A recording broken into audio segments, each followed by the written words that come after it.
Bonsoir. Il y a encore des spectateurs qui vont prendre place. Bienvenue, bienvenue bien au chaud au Capitole en compagnie de la Cinémathèque Suisse et d'Outside the Box, le distributeur du film que vous allez voir dans quelques instants, Favela Olympica, premier long métrage de Samuel Chalard de Lausanne, qui a étudié à ce qui était le Davy aujourd'hui, le département audiovisuel de l'ECAL. Je l'ai connu qu'il était tout petit quand il faisait encore le Davy, et je suis émue, je crois que lui aussi, parce que en fait à l'époque j'animais le cinéma du Bourg, qui n'existe plus en tant que cinéma, et on avait présenté un film collectif du groupe de la classe en fait de Samuel Chalard, et aujourd'hui on est au Capitole, donc on a grandi et ça nous fait très plaisir. Avant de vous présenter Samuel, j'aimerais appeler celui qui a suivi toutes les étapes de production du film. Habituellement, vous le voyez ici en tant que réalisateur. D'ailleurs, il va présenter son nouveau film dans un mois, à peu près un mois et demi, en janvier, ici au Capitole, un nouveau film de Frédéric Gonzette, mais qui est là ce soir avec nous en tant que producteur du film. Bienvenue Frédéric. Merci à la Cinémathèque. Merci. Oui, continuons sur le même mode, puisque Samuel, je l'ai connu comme expert quand il est entré au Davy, qui voulait entrer au Davy. Et on l'a dit oui. Moi, je crois que c'était pas une mauvaise décision, vraiment. Le film, c'est une histoire de longue haleine. Donc ça voulait dire aussi que c'était très difficile de produire un film qui allait un jour devoir ressembler à ce que vous allez voir maintenant. Parce que c'était pas prévisible. C'était un travail qu'il fallait défendre auprès des experts qui soutiennent le cinéma suisse, et il fallait beaucoup de conviction, et je crois que Samuel en avait beaucoup, il m'a convaincu moi-même, et après ensemble on est allé convaincre plus loin. Et donc je remercie ce soir ces institutions, parce que c'est tellement important. Sans elles, on ne pourrait pas faire ce genre de cinéma. Il faut se représenter que c'est 4 ans de travail, un film comme ça. Donc il y a 4 ans, il n'existait quasiment qu'une petite idée. Alors je remercie l'Office fédéral de la culture qui a soutenu, Cinéforum, qui est la fondation romande pour le cinéma, les cantons. Elle est soutenue par les cantons et par la loterie romande, ne l'oublions pas, et par Suisse Image, qui est aussi représenté dans cette salle aujourd'hui ce soir. Je remercie beaucoup aussi des fondations comme celle de la Banque cantonale de Neuchâtel. Et finalement, maintenant, il y a aussi un soutien de la télévision suisse à ce film. Donc il va aussi passer sur la chaîne RTS. Et à ce propos... Non, je te repasse tout de suite la parole. Alors j'en profite aussi pour remercier une fois de plus, mais c'est jamais assez, la ville de Lausanne qui a acheté cette salle et qui nous permet, une fois que les films sont terminés, cette magnifique plateforme pour vous les montrer. Je te repasse la parole. Et effectivement, je voulais juste dire que ce cinéma n'existerait pas, c'est un cinéma d'engagement, conviction humaine, et qui a besoin de confiance de la population pour exister. D'un public bien sûr, mais aussi c'est ce système qui est soutenu par finalement l'ensemble des contribuables et des téléspectateurs. Et je vous rappelle que ce serait dommage que le 4 mars prochain, ce système s'écroule. Merci. Je voulais que Frédéric Gonzette reste ici à côté de moi pour appeler Samuel Chalard, mais visiblement après un tel discours, il n'a pas envie de rester avec nous. Samuel Chalard.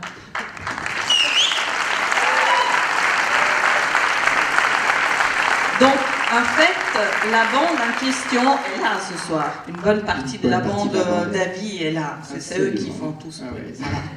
Bienvenue. Merci beaucoup, je suis assez impressionné d'être ici. C'est vrai que je suis quand même lausannois, même si effectivement je me suis un peu émigré maintenant en terre jurassienne presque, à Chaux-de-Fonds. C'est vrai que c'est impressionnant pour moi d'être ici dans cette salle j'ai quelques souvenirs effectivement de mes débuts de cinéma. C'est pas des souvenirs glorieux, hein, c'est Top Gun, c'est des choses comme ça. Donc voilà, d'avoir mon nom comme ça ici, ça j'aurais jamais imaginé. Je suis très très heureux, puis je trouve que c'est une belle salle. qu'est-ce que je pourrais dire? Je vous racontais peut-être un tout petit peu juste qu'est-ce qui m'a amené à aller à me trouver à Rio pour réaliser ce film. C'est vrai que c'est un travail vraiment de longue haleine. J'étais parti vraiment d'une toute petite intuition comme ça, que j'ai essayé de suivre, mais j'étais vraiment plutôt sur les villes qui avaient accueilli les jeux dans le passé, et puis voir ce qui restait aujourd'hui. Et de fil en aiguille, le projet patinait un petit peu, on ne trouvait pas le financement. Et à un moment, il y a, on va dire comme ça, le Brésil qui nous a un petit peu appelés. C'était en juin 2013, quand il y avait à peu près tous les Brésiliens qui étaient dans la rue. Et il y avait des slogans, dont un, je me souviens très bien, qui était « On aimerait des hôpitaux au standard de la FIFA ». Et c'était vraiment, je trouvais que c'était très bien formulé, mais c'était un peu le genre de questionnement que j'avais. Et du coup, je me dis, bon, c'est peut-être là-bas que ça se passe. Et très vite, je découvre cette histoire de Villa Autódromo que vous allez suivre à l'écran. Et comme j'avais assez bien, je connaissais assez bien le scénario dans d'autres villes, ce qui m'avait marqué très vite, c'est qu'en fait, la communauté de Villa Autódromo, il n'y avait pas l'obligation de l'enlever pour réaliser les Jeux Olympiques. Elle était à côté. Donc si il y avait des pressions pour l'enlever, c'était pas pour une raison urbanistique, architecturale ou quoi. Il y avait autre chose qui jouait, c'est ce qui m'intéressait. Et on est parti dans cette aventure-là, et puis on se retrouve dans 1h30 pour la suite. On se trouve dans 1h30 pour une discussion avec Samuel. Entre-temps, on vous souhaite une très bonne projection. À tout à l'heure. Merci.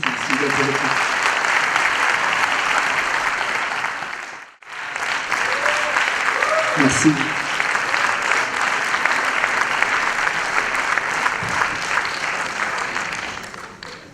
Merci. Merci Samuel. Attends, je me rapproche déjà. Alors, tu as dit tout à l'heure, en fait, que ou tu l'as pas dit, je sais plus. En fait, tu es retourné à plusieurs reprises à Rio.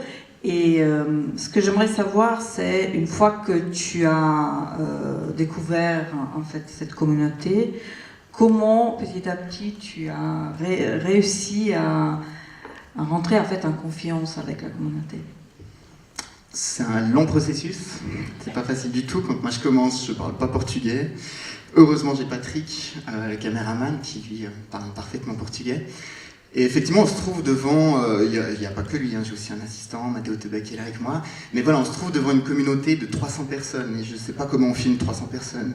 Donc on cherche effectivement à entrer, on cherche des premiers contacts, et c'est pas du tout évident, effectivement, on ne sait pas du tout comment l'histoire va évoluer. Donc on court après tous les lièvres qu'on trouve devant nous, on va dire comme ça. Donc c'est un travail assez... comment dire ça, assez inquiétant. On travaille beaucoup, mais ça paye peu. Puis plus, en fait, tout ce qu'on a posé là, ça s'est révélé plus tard. C'est-à-dire que les relations qu'on a créées, elles sont devenues plus fortes, les gens se sont réduits. Et puis il y a un moment assez charnière, je pense, dans la relation avec les protagonistes. C'est qu'au début, en fait, on est un média de plus, on va dire comme ça. C'est-à-dire que la situation de Villa Autódromo était tellement, comment dire ça, photogénique. Il y avait vraiment la favela, le mur, et puis juste derrière le parc olympique en construction. Et du coup, tous les photographes qui venaient, tous les journalistes passaient forcément par Villa Autódromo. Et nous, on était un média de plus au début. Et on a essayé d'être très honnête avec eux, de leur dire voilà, nous on est là, mais on va vous suivre jusqu'au bout. Ce qu'ils ne comprenaient pas très bien, parce qu'ils se disaient bon, ça va nous servir, mais c'est après les Jeux, c'est un petit peu loin. Et on a essayé d'expliquer, en disant non, effectivement, ça aidera peut-être plutôt une autre communauté dans une situation similaire. Mais voilà, effectivement, ça demandait une espèce d'abstraction, on va dire comme ça. Et à un moment du travail, ils ont commencé à réaliser qu'en fait on était là tout le temps et qu'on avait tout raconté. Et eux se filment beaucoup, vous le voyez bien, ils sont souvent avec un appareil, quelque chose, mais ils organisent très mal en fait ces archives, et donc tout se perd. Et à un moment, ils ont réalisé qu'en fait, nous, on avait toute l'histoire de la lutte qui était dans la caméra. Donc là, il y a vraiment une autre relation qui s'installe. C'est-à-dire qu'à ce moment-là, on est vraiment dans un échange. Nous, on a besoin d'eux, mais eux, ils souhaitent qu'on soit là pour raconter la suite. Et vous étiez combien, en fait, l'équipe Patrick Trèche, Chef-Op, toi et combien? Alors au début, il y avait Matteo Tebec qui faisait un traducteur qui nous a permis aussi d'entrer dans la communauté, parce qu'il avait travaillé en tant qu'étudiant en droit, il avait travaillé dans la communauté. Et assez vite, en fait, lui, moi, plus j'apprends le portugais, plus lui va disparaître. J'ai par chance aussi rencontré à un moment Serge Pirodo, qui est un caméraman installé à Rio. Ce qui fait que quand on vient tourner avec Patrick, quand on s'en va, on lui laisse la caméra, il peut faire des choses tout seul. Vous êtes allé combien de fois, plus ou moins? Je crois 9 fois. 9 fois sur 2 ans, c'est ouais. ça? Mais effectivement, une bonne partie du film, c'est Patrick et moi, ou Serge de temps en temps quand il était là, mais Patrick et moi, effectivement, dans la communauté. Ça permettait effectivement, d'une part, de passer sous les radars. Ça veut dire que ma grande peur tout le long du projet, c'est qu'en fait, du côté de la construction, on va dire, du parc olympique, ils sachent tout ce qu'on tourne de l'autre côté. Et s'ils le savaient, les autorisations tombaient, ça c'était sûr. Vous n'avez jamais eu des contacts directs avec le CIO, par exemple? Pas avec le CIO, on a eu des contacts avec ce qui s'appelait l'IOM, Empresa Olimpica Municipal, qui était en fait c'est une structure qui a existé, qui est on va dire une espèce de tampon entre le CIO et la ville pour réaliser les Jeux. Et c'est avec eux qu'on a discuté en fait pour avoir les autorisations, pour avoir accès au maire. Mais effectivement, je crois qu'ils n'ont pas suspecté, on avait l'air trop innocents. Donc, quand vous avez rencontré le maire, il n'était pas forcément conscient de votre projet. Alors, il savait ce qu'on faisait, il savait peut-être pas à quel point on était dans la communauté, mais pour avoir l'autorisation, on a quand même dû faire on leur présentait un projet, on a dû se présenter nous-mêmes. Et pour obtenir le rendez-vous, c'est 6 mois, je pense, à les harceler. C'est des questions qui sont surveillées, qui sont discutées, qu'on doit envoyer avant. C'est le service de presse qui est derrière nous quand on fait l'enregistrement. Donc on n'est pas dans un cadre convivial. Et votre producteur, Frédéric Gonzette, il vous a suivi, le fait que vous êtes allé tellement de fois pendant 2 ans, vous a suivi, vous a encouragé à travailler comme ça. Il était conscient, en fait, de comment vous souhaitez procéder. Je pense qu'il était comme moi, il était inquiet parce qu'on ne savait jamais où l'histoire allait aller exactement. Et en même temps, l'histoire, plus on avançait, plus elle était riche, plus elle était forte. Donc il y a eu un moment comme ça, un petit peu charnière entre les deux, où on ne savait plus très bien où on allait, puis effectivement, il fallait continuer à avancer. Et puis il y a un moment où on se dit non, mais là on tient quelque chose. On ne savait toujours pas vers quoi ça allait finir. Mais là, on se disait, bon, le film peut être construit avec la communauté presque exclusivement. Parce qu'au début, c'est vrai, quand je commence le travail, je crois tellement qu'elle ne va pas durer. Tout le monde me dit ça, en me disant du jour au lendemain, la police va arriver, et puis tout le monde sera loin. Ce qui fait qu'en fait, je construis d'autres chapitres, on va dire comme ça, dont il reste un, on va dire en partie, c'est l'histoire de la reine de handball, qui est un pur hasard. Jamais j'aurais imaginé qu'à la fin, ils allaient imaginer mettre les écoles dans Villa-Autan, qui est un espèce de cadeau pour le film, parce que les deux histoires se rejoignent. Mais moi, j'en tombe de ma chaise quand j'apprends ça. Et justement, à quel moment vous avez décidé d'arrêter? Parce qu'en fait, vous aurez pu continuer encore à raconter, à filmer. Je pense que c'est pas complètement fini, en fait. Effectivement, la communauté me dit, mais reviens, fais la suite, continue. Non, pour moi, il y avait quand même vraiment cette envie d'aller jusqu'au jeu pour dire, voilà, c'est tout à cause de ça, et je trouvais que c'était bien de terminer avec ça. Non, sinon, effectivement, on fait le film, une chronique, ça serait autre chose. Et puis, vous avez travaillé comment sur le montage avec Karine Soudan? Je crois qu'elle est là aussi. C'est la bienvenue. Donc, vous avez commencé à monter pendant les 2 ans ou... Non, très peu. Moi, j'ai synchronisé tous les sons, je faisais les sons, j'ai synchronisé, donc j'avais une vue d'ensemble de la matière. Mais après, on travaille d'abord avec une première monteuse qui est brésilienne, suisse-brésilienne, avec qui on réduit, une petite dizaine de semaines, on réduit la matière, on a 150 heures approximatif, hein, et on réduit, je pense, à une 50aine d'heures aussi qu'on va traduire pour Karine. Et puis avec Karine, on va repartir là-dedans. Et en fait, c'est assez compliqué à monter. L'histoire est complexe. Il y a beaucoup de personnages, il y a l'équilibre à trouver entre l'intérieur de la communauté et l'extérieur, il y a trouvé le style du film aussi, etc. Donc c'est de nouveau là, je pense 11 à 12 semaines de travail assez intense et mais en même temps on avait vraiment le sentiment qu'on creusait dans la bonne direction. Proche de la méthode Wiseman. Il m'a copié.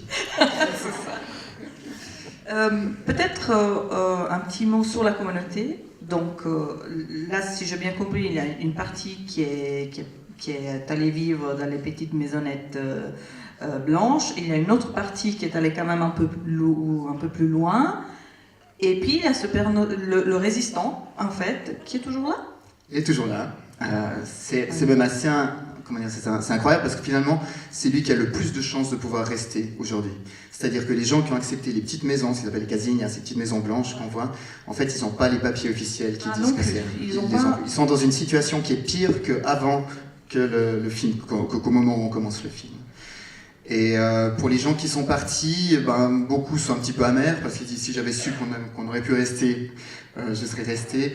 Mais là, il faudrait presque discuter avec chaque famille. Chaque famille a une histoire personnelle avec cette histoire. Et donc, comme communauté, en fait, ils se sont organisés pour... parce qu'en fait, il faut absolument qu'ils puissent obtenir les papiers. Autrement, ça ne leur appartient pas, ces maisons. C'est compliqué aussi parce que la menace, c'était effectivement de créer, de transformer tout ça en un quartier de riches. La crise économique s'est invitée après les Jeux Olympiques de manière extrêmement violente, on va dire comme ça, extrêmement dure. C'est pas seulement une crise politique, c'est une crise économique, c'est une crise sociale. Et du coup, en fait, tous les projets sont arrêtés. Donc là, ils sont un peu dans un moment, un espèce de temps mort. Quand on se balade là-bas, c'est assez... Il y a quelque chose de terriblement triste parce qu'en fait, toute la zone de la communauté, ce sont des grands parkings vides. Et en fait, c'est terrible parce qu'on se dit, il dérangeait vraiment personne. À la place d'un parking vide, mieux vaut qu'il y ait des gens qui donc vous êtes toujours en contact avec eux. Vous leur avez déjà montré le film? Oui, moi j'ai montré le film avant la présentation à Locarno. C'était important pour moi parce que j'avais besoin quand même d'avoir comment dire ça, qui me permettent effectivement de passer le film ailleurs, qu'ils se reconnaissent. Et c'était une projection assez magique, je vais dire, parce que c'est vrai qu'elle était très tendue pour moi, parce que je montre le film à un moment où techniquement c'est très difficile de réintervenir dessus, très onéreux, et en même temps, voilà, j'ai quand même besoin de leur aval. Et en fait, eux, ils sont encore plus tendus que moi, parce qu'ils ont tellement peur d'être trahis. Donc, je m'attendais à une projection, on l'a faite dans l'église, qu'on voit dans le film. Et je m'attendais à une projection très sonore, où je pensais qu'ils allaient rire, insulter le maire, des choses comme ça. En fait, ils étaient très très silencieux. Et puis ils m'ont dit à la fin, mais tu sais, la moitié du temps, on retenait nos larmes, et puis l'autre, on pleurait. Parce qu'en fait, ils revoyaient toute la communauté dont ils rêvaient, leur souffrance. Est-ce qu'il y avait un représentant de la mairie ou... Absolument pas. Non, j'espère effectivement. Pour l'instant, de ce que je sais, Eduardo Paes n'a pas vu le film. Moi, j'aimerais beaucoup être à côté de lui quand il le verra. Mais je sais que c'est quelqu'un qui a un excellent communicateur, une anguille, et il arrivera à s'en sortir de toute façon. Est-ce qu'il y a des questions en salle? Je crois qu'il y a des micros qui circulent. Alors. Qui était cette magnifique violoniste? Alors, attendez, je vous propose quand même, comme ça on enregistre en fait votre question. Merci. J'ai adoré les musiques, les choix des musiques magnifiques, très sensibles. Et il y a plusieurs fois des passages de violon qui sont sublimement joués en rapport avec l'image. Alors c'est en fait le travail de Guillaume Roy, qui est en fait un altiste, qui a un copain aussi. En fait, le travail sur la musique, c'était assez clair pour moi que j'avais pas envie d'une musique brésilienne. Je sais pas exactement pourquoi, mais peut-être c'était aussi une manière de dire voilà, je suis pas brésilien et je regarde ça de loin. Et j'avais quand même envie de sons réels, puisqu'on était quand même tout dans le réel. Donc je voulais pas des sons électroniques, des choses comme ça. On avait peu d'argent. Et à un moment, je me suis dit, ah non, mais lui, il a des compétences assez incroyables. Et en fait, il a été extraordinaire. C'est-à-dire qu'il nous a fait des propositions avec lesquelles Karine, on lui demandait des choses, il nous les proposait, on cherchait, on changeait de place. Et en fait, c'est toutes des couches d'alto qui réenregistrent les unes sur les autres avec beaucoup de finesse, mais qui gardent cette... On est vraiment quand même dans des sons, on n'est pas dans l'électronique, on est vraiment... Tous les sons sont joués. Il n'y a pas un travail comme ça, on va dire, électronique sur le son. Et effectivement, moi, je suis très heureux de ce à quoi on est arrivé. Merci. Merci pour lui. Question? Je voudrais juste vous dire une chose, c'est que le président de olympique au Brésil, pour les Jeux, maintenant il est en justice pour se défendre de toute la corruption qu'il y a eu, tout l'argent qui était derrière et toute sa souffrance de ces gens-là. Donc maintenant, quelque part, il est en train de payer avec toute son équipe. Merci. Merci à vous. Mais c'est vrai qu'il est en train de payer en fait plus pour la candidature qu'ils ont achetée. Il ne paye pas, on va dire, pour ce dommage-là qu'on a vu à l'écran. Non, pas pour ce dommage, mais je dis pour tout le vol qu'il a fait. Pour tout le vol de la corruption. Qui indirectement, ces gens sont contents à quelque part. Pardon, quels gens? J'ai pas compris là. Les gens de la favela, j'ai dit à quelque part, parce qu'au Brésil on suit beaucoup, ils sont contents à quelque part qu'ils payent son prix. Ouais, on ne sait pas si elle va rester en prison, mais... tout Mais cas, je rebondis un petit peu sur votre remarque, sur le contentement des gens de la favela. C'était une question qu'on a répétée un peu avec tout le monde à la fin, en disant est-ce que pour vous c'est plutôt un gain, ou vous avez gagné ou vous avez perdu dans cette histoire-là? Et j'avais vraiment tous les scénarios qui étaient possibles. C'est-à-dire, il y a des gens qui disaient on était 500 familles, on reste à 20, on s'est fait complètement avoir, c'est une catastrophe. Et d'autres gens qui disaient non, dans toute l'histoire des expulsions à Rio, jamais on a réussi à avoir la construction de 20 nouvelles maisons. Donc c'est peut-être le début de quelque chose de nouveau. Donc il faudra retourner effectivement faire la deuxième partie. Encore une question?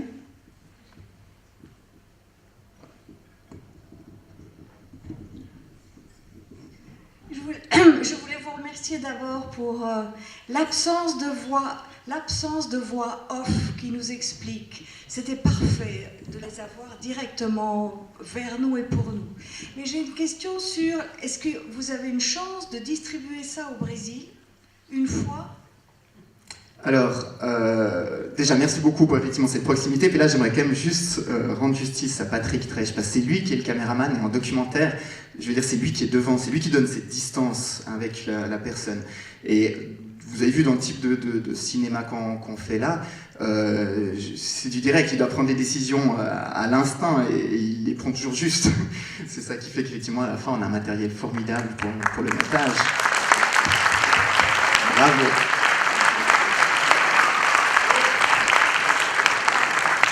Donc c'est juste énorme, et c'est vrai que cette distance-là, je pense que c'est une des grosses qualités du film, c'est vraiment donné par Patrick.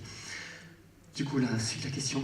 Possible distribution, Oui, diffusion du film au Brésil. Alors, moi, j'étais au festival de São Paulo il y a quoi maintenant, un gros mois à peu près. Alors, c'était pas facile, on s'est rendu compte que le festival n'était pas... C'est un très très gros festival qui laisse un peu les films tout seul, donc ça marche pas très très bien. Mais on se rend compte qu'effectivement, c'est pas tout facile d'avoir un documentaire qui parle des difficultés du Brésil aujourd'hui, au Brésil, en tout cas dans les salles. Déjà, ils ont pas beaucoup de place pour les documentaires. Donc on est en train d'essayer de réfléchir à plutôt peut-être aller faire une espèce de semaine comme ça de projection événementielle, accompagnée avec les... Il y a énormément d'ONG qui travaillent autour des favelas. Donc là, je travaille plutôt avec ce réseau-là, et que le film soit plutôt mis à disposition sur une plateforme VOD, c'est-à-dire qu'il serait disponible partout dans le pays. Il faut qu'on fasse un peu, qu'on fasse assez de bruit pour qu'effectivement tout le monde le sache. Et là, ça permettrait effectivement que le film soit discuté. Parce qu'effectivement, de le rêver d'une sortie en salle, on dit mais comment on le ferait en Suisse, je suis en train de renoncer, je pense qu'on ne va pas y arriver. Et justement, par rapport à la sortie suisse, donc là, vous êtes en train d'accompagner le film avec pas mal d'avant-premières, mais il va sortir en Suisse romande. Le 6, voilà. Le 6 décembre. Et après, la Suisse alémanique? Suisse alémanique, on va être en tout cas, j'espère que je ne dis pas de bêtises, le 14 à Zurich, juste derrière à Lucerne. Et après, il va sortir là-bas. Absolument, oui, très bien. tout à fait. Encore une question?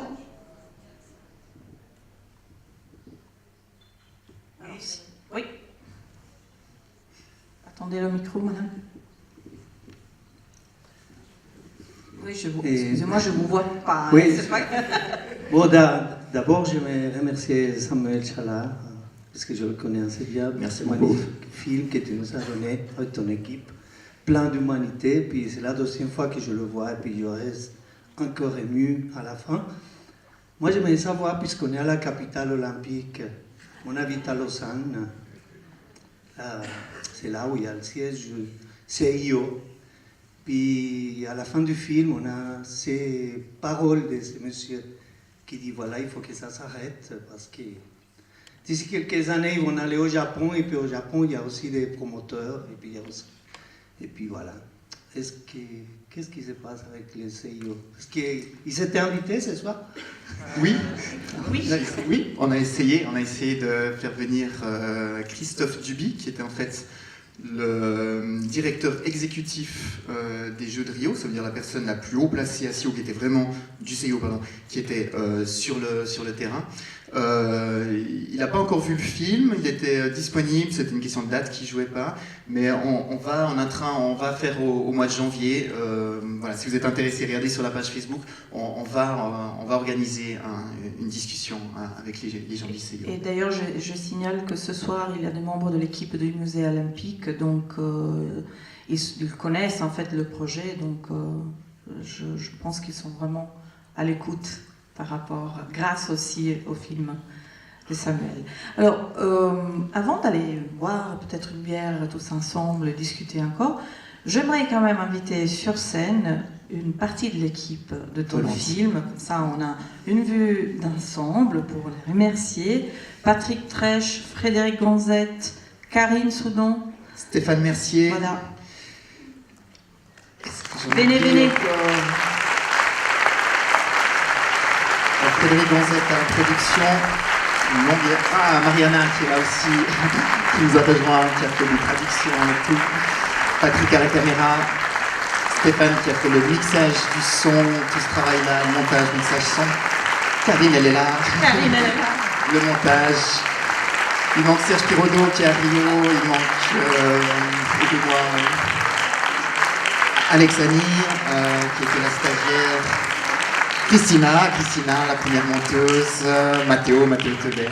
Voilà, une très belle équipe qui a vraiment tout le monde a compris effectivement le film qu'on était en train de faire et a travaillé dans la même direction. Ça a été un vrai cadeau. Merci beaucoup. Favela Olympica. Merci à vous, merci beaucoup. Merci, bonne soirée. On se voit au bar.